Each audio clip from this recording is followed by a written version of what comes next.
Hey there, welcome back to Get the Marvel. I'm GTM, and today we're diving into the exciting world of arithmetic operators in Java. Whether you're just starting out or brushing up on your basics, this video is for you. So, let's get started. Alright, let's start with the basics. Arithmetic operators are the backbone of any programming language, and Java is no exception. These operators help us perform basic mathematical operations. Think of them as your digital calculator. Here are the main arithmetic operators in Java: addition plus, subtraction minus, multiplication, division slash, modulus percent.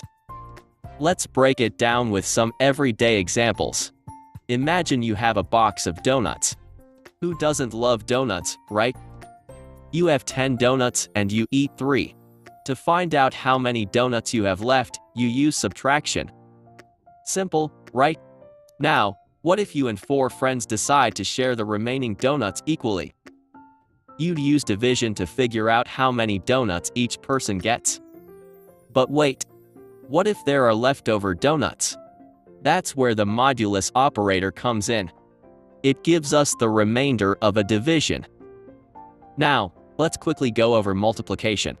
If each donut has 150 calories and you eat 3, how many calories have you consumed?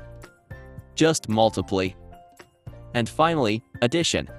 If you buy 5 more donuts, how many do you have now? See, arithmetic operators in Java are easy.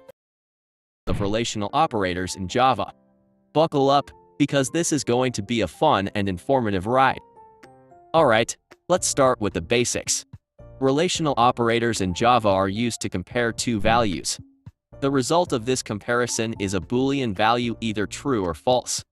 Think of it as a way to ask Java, hey, are these two things related in a certain way? Here are the main relational operators in Java. Let's see these operators in action with some simple code. Imagine we're comparing the ages of 2 Marvel superheroes. As you can see, Iron Man and Captain America have quite the age gap. These relational operators help Java decide which superhero is older, younger, or if they're the same age. Now, let's bring this to real life. Imagine you're trying to decide which superhero should lead the next mission.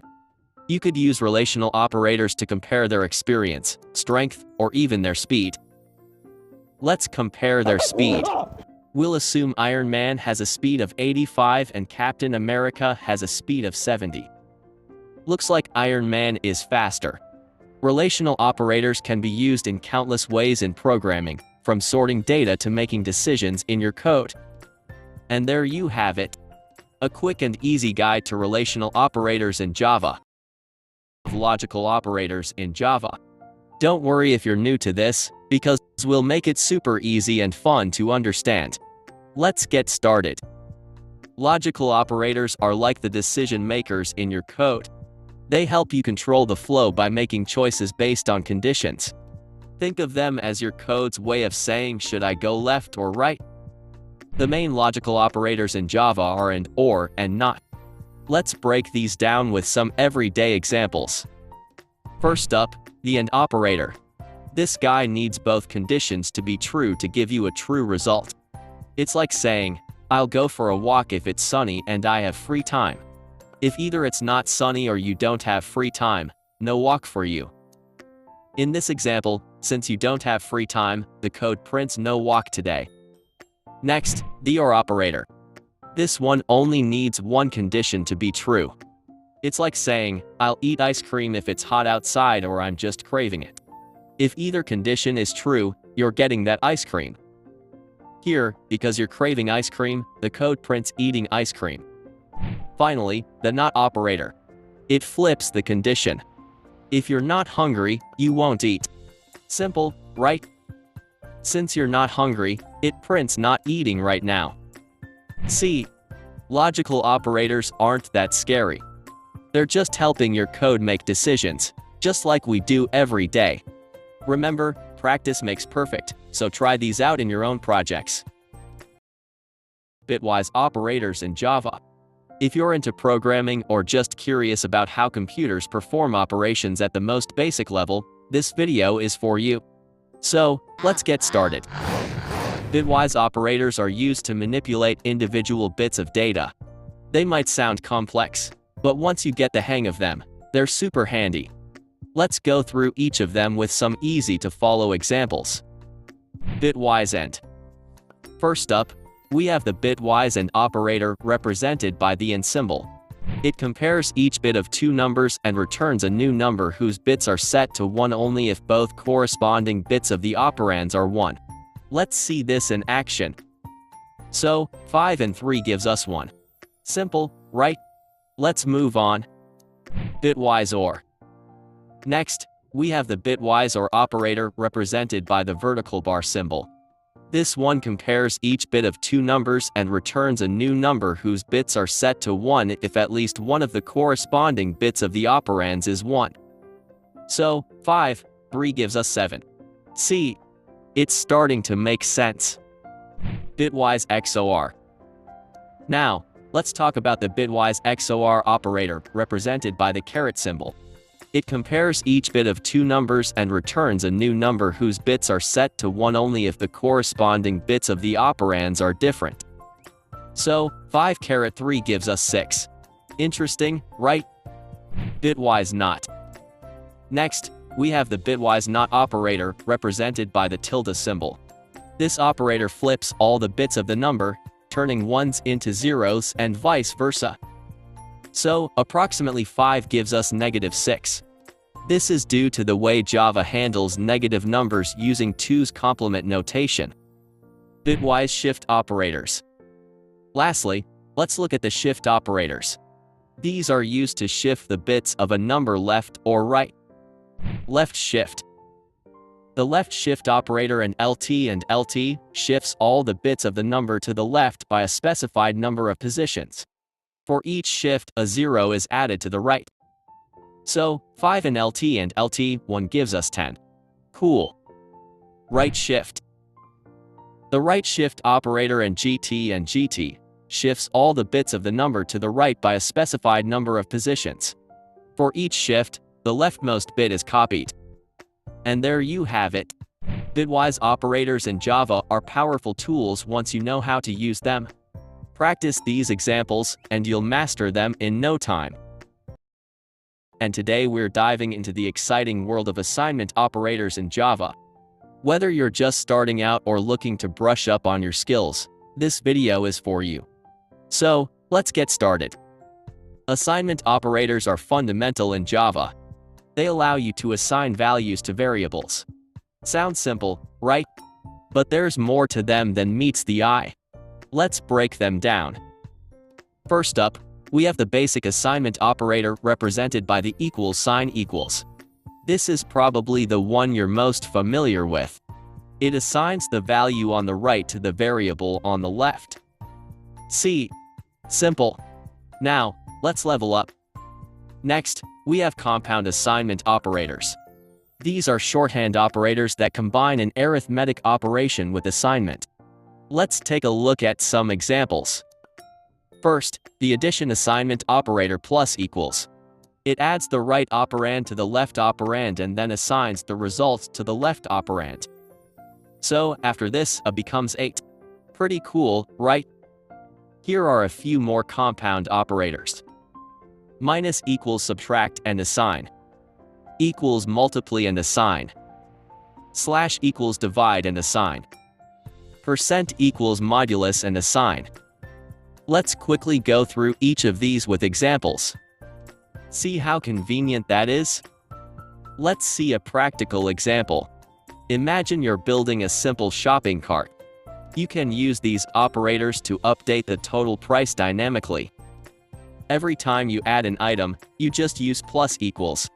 Easy and efficient. And there you have it. Assignment operators in Java are simple yet powerful tools that can make your code more concise and readable. I hope you found this video helpful. And today we're diving into the wonderful world of Java. Specifically, we're going to unravel the mysteries of unary operators. If you're new to Java, don't worry, I've got you covered. So, let's get started. Alright, so what are unary operators? In Java, unary operators are those that work with only one operand. Think of them as the solo players in a band. They don't need anyone else to shine. We have a few key types of unary operators in Java. Let's break them down. 1. Unary ++. This is pretty straightforward. It's like saying, hey, this number is positive. Most of the time, we don't really use this one because numbers are positive by default. Example. 2. Unary -. This one flips the sign of a number. So, if you've got a positive number and you apply the unary minus, it becomes negative. Example. 3. Increment ++. This is one of my favorites. It increases the value of a variable by 1. Think of it as leveling up in a game. Example. 4. Decrement -. And if you can level up, you can also level down. This operator decreases the value by 1. Example. 5.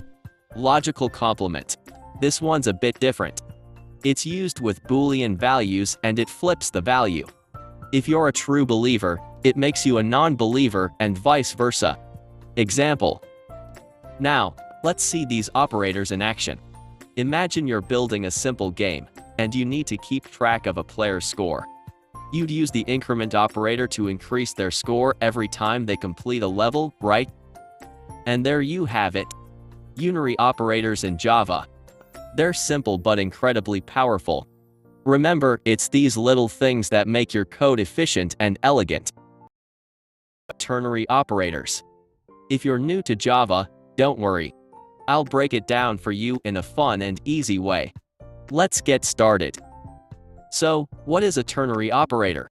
In Java, the ternary operator is a one-liner replacement for the if-else statement. It's like the Swiss Army knife of conditional statements, compact and handy.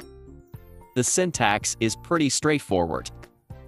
Here's how it works. If the condition is true, expression 1 is executed, otherwise, expression 2 is executed. Simple, right? Let's break it down with an example. Imagine you want to assign a value to a variable based on a condition. Instead of writing an if-else statement, you can use the ternary operator. Example. If age is 18 or more, eligibility will be you can vote. Otherwise, it will be you can't vote yet. Let's see a more practical example. Suppose you're building an e-commerce application, and you need to display a message based on the user's purchase amount. Example. If purchase amount is greater than 100, the user gets a discount message. Otherwise, no discount. Ternary operators are not just for numbers and strings. You can also use them with methods. For example. And there you have it. Ternary operators in Java. They're concise, efficient, and can make your code look cleaner. So next time you find yourself writing an if-else statement, think about using a ternary operator instead. If you enjoyed this video, give it a thumbs up, subscribe to get the marvel, and hit that bell icon so you don't miss any of our future videos. Got questions? Drop them in the comments below. Until next time, keep coding and stay marvelous.